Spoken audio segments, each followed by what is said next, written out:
Rescue 8, Truck 6, Truck 3, Battalion 3, and the on-call inspector. 2303 West 46th Street, number 208.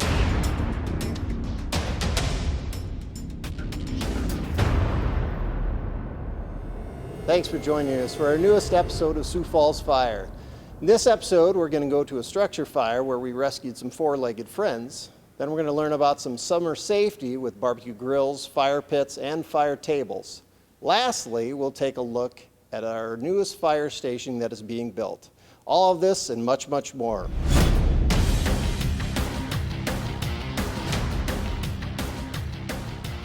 Firefighter Adam Frick. I'm on Heavy Rescue 5. We were dispatched to a garage fire, and we were just coming back from training, so this is outside of our territory, but we ended up being first in on the fire. We saw a column of smoke from a distance, so we knew we had a fire coming up, so we made a plan in the truck to pull a 2.5-inch line to knock the fire down, which was in the garage. So we had would be a fully engulfed garage with an attached structure, attached house to it. And we had the front end of a car burning, which was outside the structure. So pulled a 2.5-inch line to knock everything down, and then everybody else started showing up and getting other assignments that are also important, like primary search, as well as extinguishing the rest of the fire. So attached garage fires, or any garage fire, is a little bit more difficult. A lot of people store numerous amounts of things. I mean, just think of what you store in your garage, whether that be gasoline for the lawnmower itself, cars, which have their own issues. So now you put that inside of a structure that's attached to living quarters, and now we have two really important things to worry about. Put the fire out, as well as protect that occupancy so that they can, if they're inside, make egress. It looks like a few animals were pulled out, so again, that's the job of the crew that goes interior.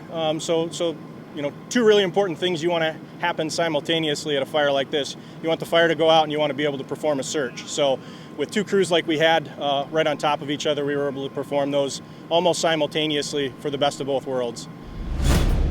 Hey, with summer finally here, nothing better than throwing a steak on the grill for the first time. And to help me go over some safety precautions before we fire up our grill for the first time this year, I have my fellow inspector Brandon along to kind of go over some tips on the grill. So Brandon, welcome. So if we're firing up the grill here for the first time, what are some safety precautions we need to look at?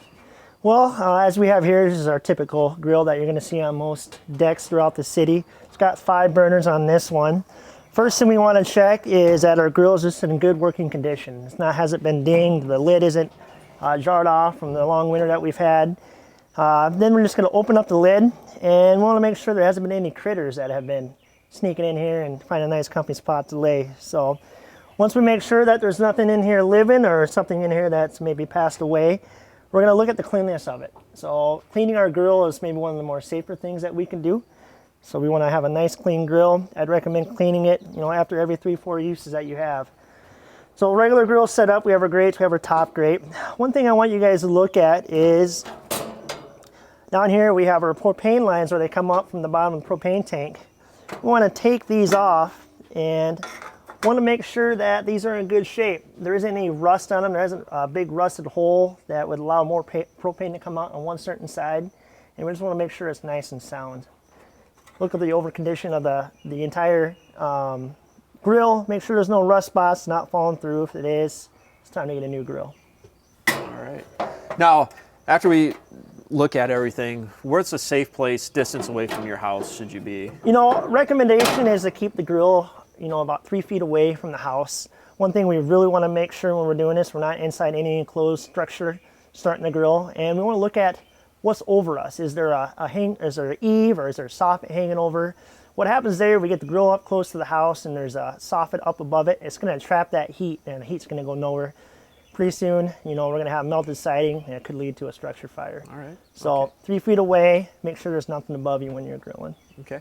So now after the grill, propane tanks. What do we need to look at with the propane tank? Great question, Twilight. So our propane tank, which is underneath here, we can get these at any hardware store, any big box store. Usually around 20 pounds.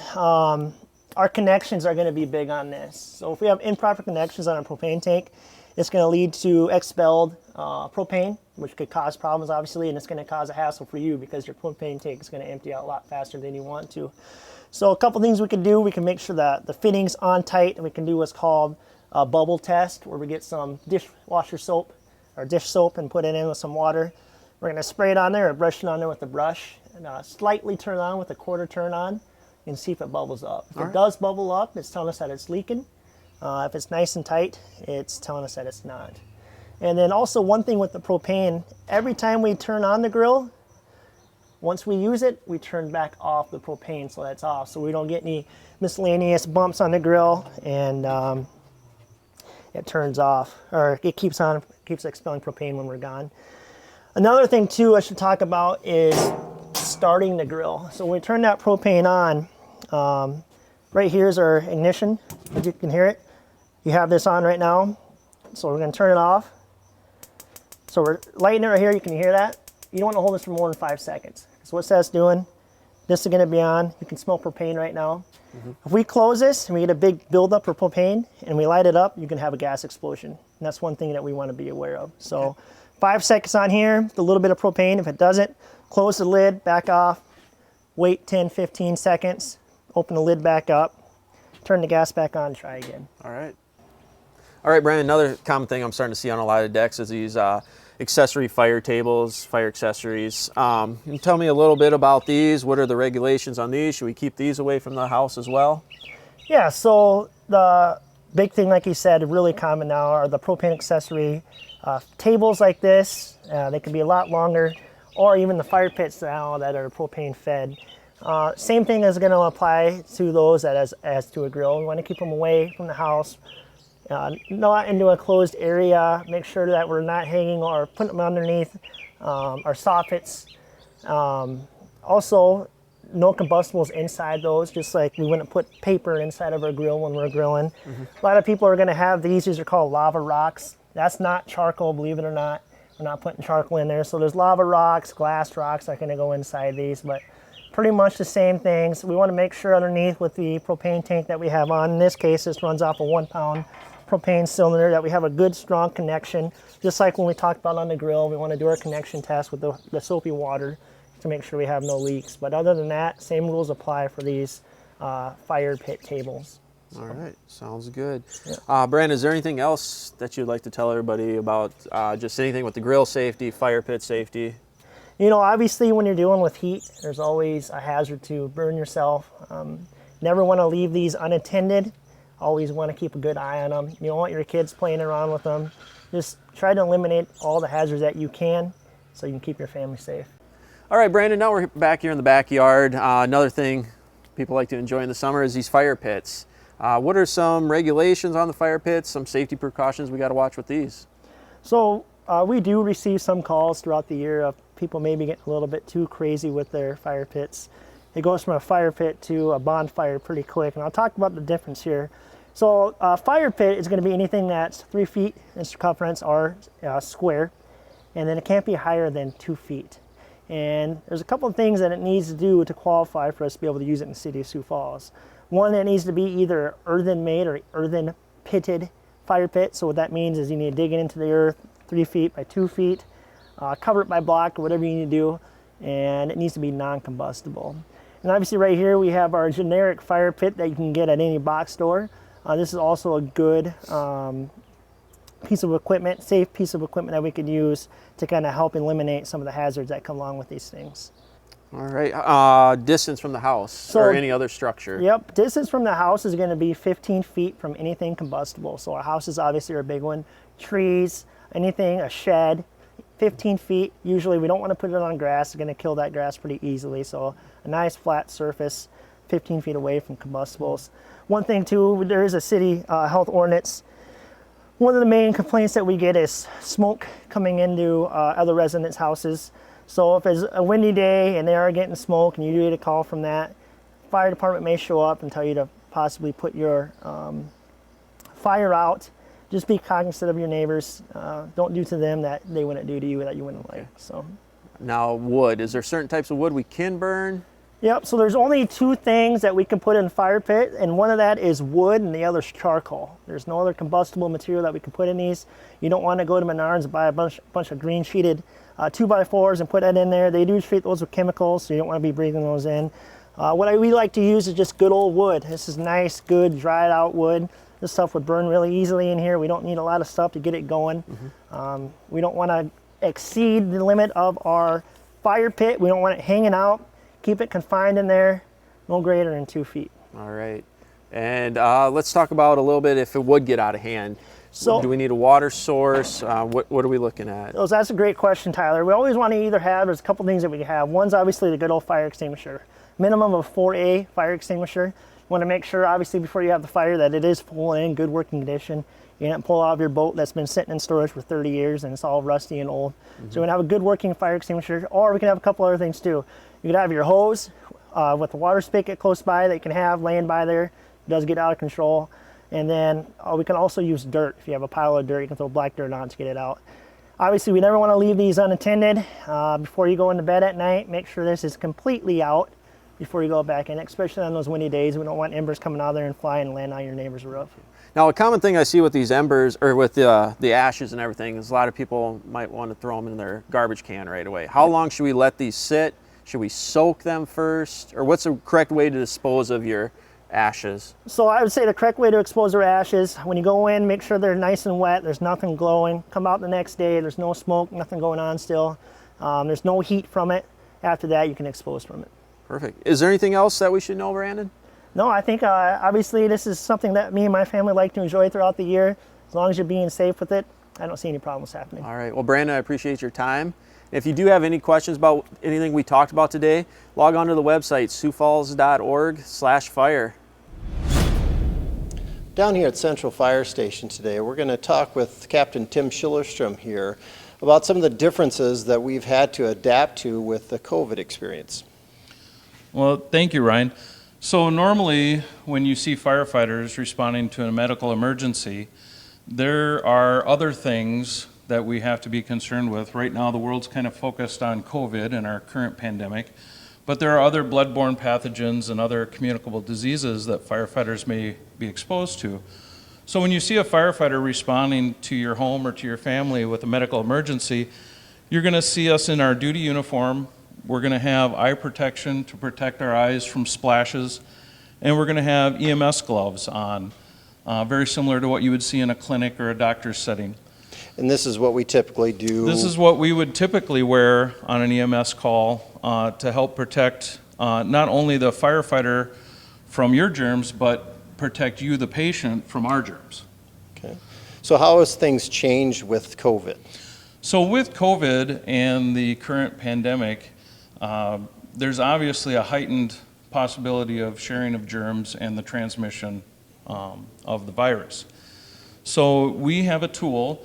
It actually begins when you call 911, and that operator or that dispatcher that receives that call is going to ask you or your family members some questions.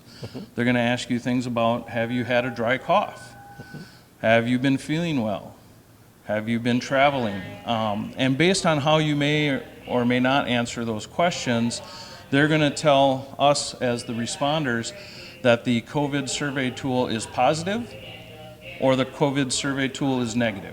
And what that does is that gives us as firefighters and responders an indication that we may want to consider a higher level of protection. And so the first step to that higher level of protection is our N95 masks. Which with the N95 masks, how are those used on the department? Do you have to do testing with those, or? So the N95 masks are a respiratory protection that we do fit test. They come in different sizes. There's a way to don and doff them. And the fit testing actually tests how well that mask fits our face and whether or not we're filtering out the proper size particulate. Yep. So now Adam has donned the N95 mask. You may see a firefighter respond to you in this instance. This might be something that we would have maybe The COVID survey tool was unknown. We don't have reason to believe that you've been exposed to COVID, but we may choose this level of protection. Okay. Now, for those medical calls where the COVID survey tool is positive, maybe the family member says, yes, we've been sick, or yes, we just went to the clinic and we had a positive test, but now our family member is having trouble breathing and the COVID disease has progressed. Okay. We would don actually a higher level of protection, and so we would actually wear the paper suits, which help protect from any splash transmission or picking up the disease from objects that we would come encounter with your home. And one nice thing with this, I guess, too, when you get back to the station, you take this off. You don't have to clean your clothes, so it really protects the crew and even the apparatus. So you take that off before you get back in the apparatus to keep it clean. Yes, so most crews here, once Adam gets this donned, when we take it off, we call it doffing. Most crews would actually remove this protective clothing on scene before they get back into the rig. Okay. So we would bag it and dispose it. Again, this is for those cases where we have reason to believe that it is truly a COVID positive patient. Okay. We can let them start taking that off because it's dreadfully hot today. We don't want them sweating to death on it. But now the one unique thing with that too is, now does the entire crew wear that, or? Well, one of the methods that we've done to help respond to COVID and maintain our workforce is we actually have what's called the Scout protocol. So before the pandemic, when you would see a fire truck or an ambulance, you would get 5 to 6 people into your home to help your patient or your family member. Now with the Scout protocol, what we're recognizing is there is a possibility of transmission. We're trying to reduce that transmission if possible. We're going to send a qualified EMT or an EMT paramedic into your home to assess your patient and assess your family member. Yes, this was an emergency to the point where you called 911, but we want to evaluate your patient to see what type of emergency it is and how is that patient doing. Are they able to exchange air? Are they perfusing? Or do they need some interventions? Okay. And then also after they're in there, he has a radio as well going in there, and if they needed more help, they just radio back. So that Scout protocol would be a single firefighter or a single paramedic.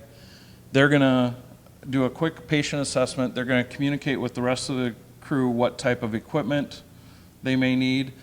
If the patient is actually doing well, but does need to go see the doctor, what we may do is we may bring one of the patient masks and ask the patient to put the mask on themselves. Okay. We may have that Scout assist that patient to walk outside of the home to the rig to be further assessed by a larger group or maybe the paramedics. But yeah, we're gonna, if possible, we're gonna bring that person out of the environment to the outside and eventually out of that environment to the ambulance. So I'm out here with Division Chief Jeff Helm, and we are at Sioux Falls Fire Rescue's newest fire station location, which will be Station 12. And we're out across the street from Ben Rifle Middle School. And just to give you a little orientation, it's in the southeast corner of town. And welcome. Hi. Division Chief Helm. One of the main things that you get to oversee as the administrative division chief is the construction of our newest station. Give me a little information on what all we're looking at out here. Well, I'm privileged to do that for our department and our community, and this is one of those infrastructure needs that any community needs related to emergency services. So planning started many years ago, as you know, related to where the best location for our responses, our growth in the city, and all those variables that we look at. And this was pinpointed as 41st and Faith, like you said. And we started construction just a few months ago, roughly, and with an opening, hopefully the tentatively planned of May of next year. So we'll have it manned and ready to go for this growing area of the community. And we use the same template we used from a previous fire station, because if it works, let's use it. So we made a few tweaks that we find we'll make some improvements, and we use that as a basis for our next facility that you see in our backdrop here. So how many firefighters will be housed in this station? Well, it'll be a typical crew of 4, so we'll have a captain, a driver, and 2 firefighters. Related to that, we have our 3 shifts, so we'll hire 15 people related to this new infrastructure need of a station. So come probably January of next year, we'll be looking at our next cadet academy, and we'll probably bring on all the new firefighters to house at this station during that time, correct? Correct. We'll hire a new bunch of cadets, men and women, to get them trained up, and then we'll fill out this station with whichever members it suits, yeah. So once those cadets get through, they get sent out throughout the city at the different stations, and then we get a good mix and crew of individuals that come out to this station and oversee it and run calls out of here, right? Correct. We'll have senior people out here. The new people will go to stations where they can get further trained as they're newer, and then we'll fill this with current people that are on the department with many different years of service related to that. So we'll have experience out here along with newer people to help train them, so we'll spread them out. What's one of the main criteria for picking this spot? What did we look at? Well, you're going to look at the growth of the community. So we work with all other departments related to planning and development and call volume in this part of the community and overall city growth. And so when we pinpoint that out, we say, where are we getting to emergency responses and where are we not in a reasonable amount of time to impact a change or an outcome and a positive outcome. And so when we're doing the data research on this and the history of this area, we try to pinpoint an area that's easy for access to get in and out for fire apparatus, and in a location that just makes sense in the community, in the neighborhood. And this was an ideal location related to the 41st and Faith, a major furrowway on 41st Street. Yep, and the growth out in the southeast here is starting to expand, as we can tell just looking around in all the apartments and houses and middle schools and different things. So it's a growing area. Exactly. And it'll be a great place for a new fire station. The community, the people that live around in this neighborhood will be able to have a new neighborhood fire station to have. Exactly, a positive impact for not only this neighborhood but the community as a whole, because we got more resources in an area that needs it, and so the impact will be a positive one for those emergency responses. So along with the building of a new station, we also have to look at apparatus to house in there, equipment, the firefighters like we spoke about. So it's an all-encompassing project that you look at when you build a new fire station. Exactly. We talked about the personnel you have to bring on. Well, you have to have equipment to outfit the new station because this is a wholly new location. So there's equipment, whether it's apparatus, trucks for that, all the AEDs, the medical equipment that you would outfit a new station in, the people that have to house it. So PPE, the protective gear. Yep. So there's a host of different things that we've planned over the years to say, okay, now that we have a new facility and new equipment and new place for them, what do we need to outfit them appropriately to respond to those calls? And that is a whole variable amount of equipment. Okay. Well, thank you very much. And we'll be back out here quite a few different times throughout this construction of the station. So we'll let the viewers see as it progresses what we get, and hopefully in May of next year be able to show them a good grand opening and go from there. Thank you. Thank you very much.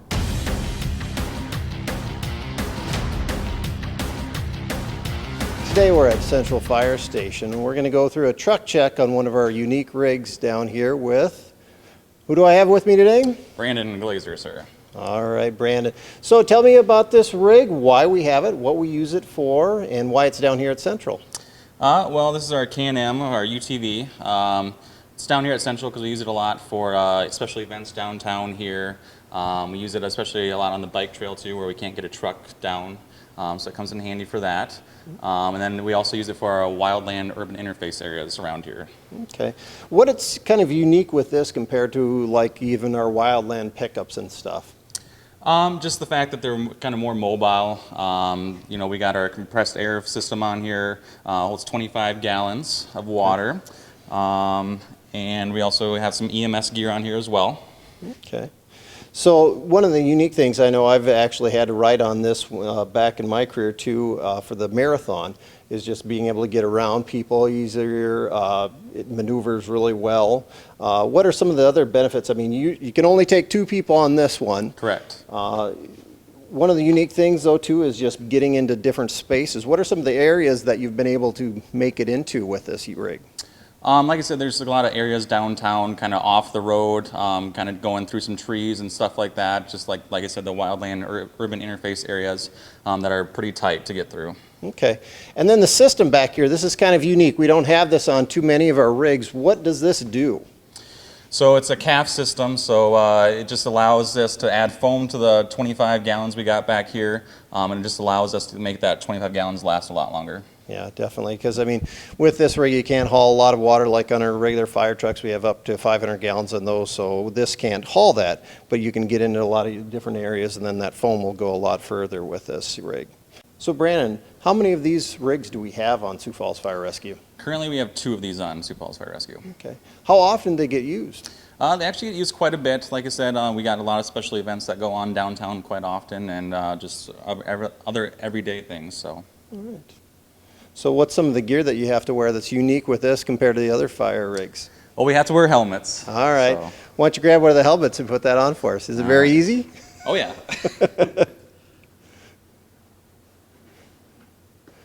Yeah, not too many times as firefighters have to wear these. Looks good. All right. Safety first, right? That's right. Thanks for watching the latest episode of Sioux Falls Fire. If you have any questions about our fire department, go ahead and log on to siouxfalls.org/fire.